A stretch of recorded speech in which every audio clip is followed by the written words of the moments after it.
Hey guys, welcome back to the channel. In this video, we're going to be doing some content and kind of showcasing a really fun team that takes on Icarus. Now, at the point of recording this video, I'm working my way through Act 6.2. For the UK meetup, I want to smash the completion of 6.2, 6.3, not a tall order in a very short space of time, but I am planning to do that, especially to open up some big crystals with some big boys as well. So yeah, we're working our way through the stuff, and I want to talk about Act 6.2.3, so the one with the mega red, and that's where we get Icarus. And so those unfamiliar with Icarus, it is as follows. When a defender is struck by an attack or stunned by a parry, the attacker gains a fury buff granting 10% attack rating for 10 seconds. If the attacker gains more than 8 fury buffs in this way, or one of these fury buffs expires, the attacker is inflicted with a degeneration effect, dealing 100% of defender's attack over 4 seconds. If the attacker lands a heavy attack, their fury buffs are removed with no penalty.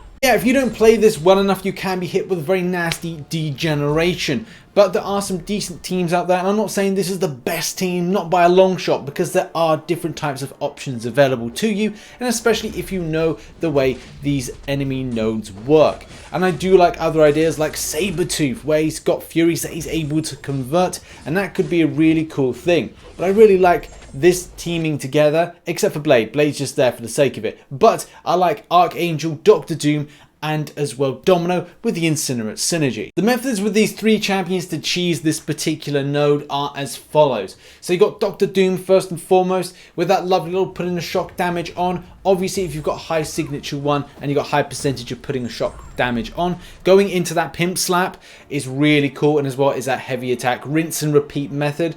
So the key is to keep down the elements of furies that come on, because let's face it, you're going to be focusing on the fight rather than how many fury stacks you've got up in the top left hand corner. Same thing applies for Domino. Constantly putting in that incinerate damage really means that you're focusing on the play. It is rinse and repeat, but it's cheese, and it's easy, cheesy, lemon squeezy. But as well, Archangel is a similar thing. Get the poisons, get the bleeds up, do the heavy attack, get neurotoxins on the enemy as they're ticking down damage, and as well, you've got that nice little stun at the end of it. Not to mention the fact that, again, it's rinse and repeat. It's easy cheesy with putting in that heavy attack all the time and bleeding the enemy out to death. Now, I don't think it's going to apply all the time, especially to some of the lanes being quite frustrating, especially with certain things and certain champions in place, and certain ones won't apply, like, you know, using an Archangel against Korg.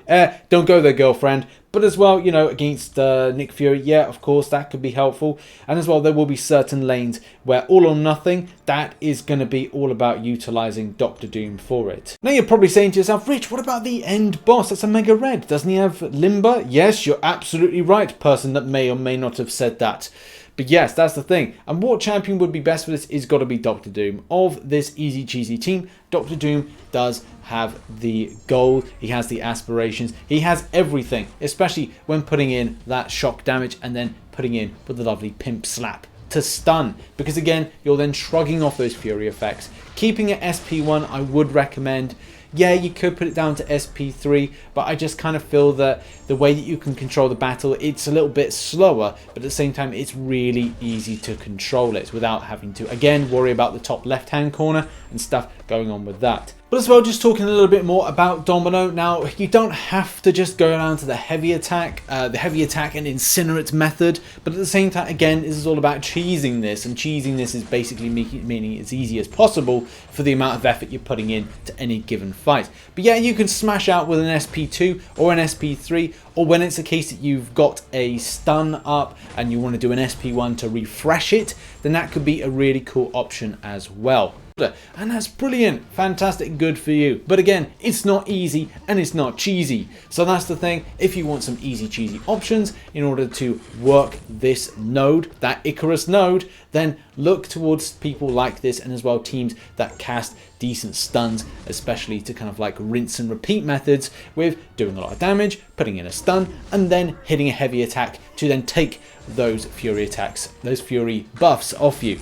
Like Sabretooth as well. Sabretooth is a cool option with shrugging off those fury effects, fury buffs, and turning them into some positive effects. So There we have it, ladies and gentlemen. Thank you very much for watching this video all about the Icarus node. If you want to see more videos like this, then put in the comment section if you have some other suggestions that could help out fellow summoner, then you go for it, girlfriend. And yeah, check out some content on screen at the moment. I'll see you in the next one. Bye bye for now.